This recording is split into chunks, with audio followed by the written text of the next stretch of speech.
आता नाही तर कधीच नाही. आरक्षण घेतल्याशिवाय आम्ही मुंबई सोडणार नाही म्हणजे नाही. आमचे प्राण जरी गेले तरी आम्हाला कोणती ताकद अडवाय आली तरी आम्ही त्याला तुडवून पुढे जाणार आणि मुंबईतून आरक्षण घेतल्याशिवाय वापस येणार नाही.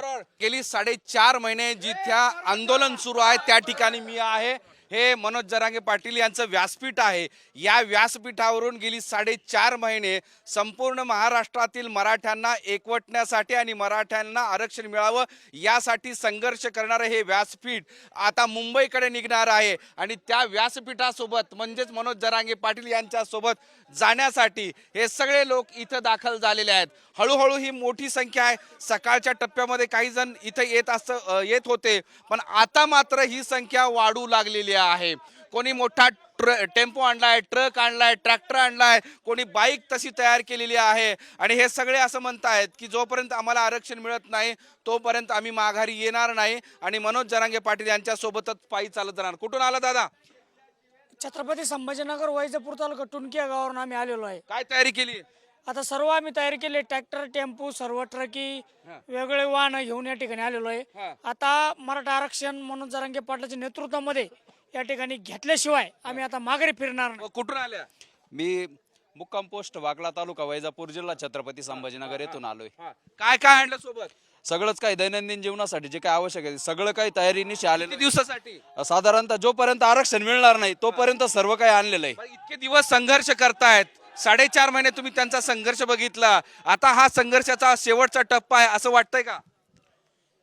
हे मनोज दादा जरांगे पाटील हे आता नाही तर कधीच नाही.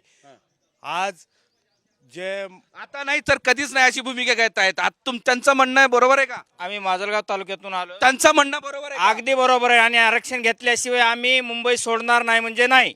प्राण गेला तरी चालन आणि या सरकारनं कितीही दबाव आणला तरी आम्ही मुंबई सोडणार नाही. आरक्षण घेऊनच परत येणार. तुम्ही इथून निघाल्यानंतर तुम्हाला जर रस्त्यात अडवलं तर? आमचे प्राण जरी गेले तरी आम्हाला कोणती ताकद अडवाय आली तरी आम्ही त्याला तुडवून पुढे जाणार आणि मुंबईतून आरक्षण घेतल्याशिवाय वापस येणार नाही. किती लोक येतील असं वाटतं?